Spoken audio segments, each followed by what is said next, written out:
Haqnus ko'rsatuvini ijtimoiy tarmoqlarda ko'rganimda qachon chiqish nasib qilar ekan deb o'zimga o'zim aytardim.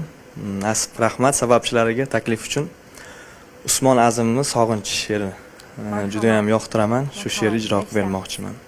Uyingizni topib bormasin xatlar. Yomg'irlar chertmasin derazangizni. Sizga hamroh bo'lsin eng ulkan dardlar, eng mayda dardlar ham qiynasin sizni.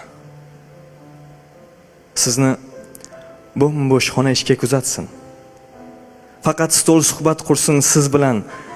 Tunda ko'rpangizni zulmat tuzatsin, o't bilan yashamang, yashang muz bilan. Omadli yo'llarning izini tashlang. Omadsiz yo'llarda yuring qoqilib. Meni sog'inguncha siz shunday yashang. Men shunday yashayapman sizni sog'inib.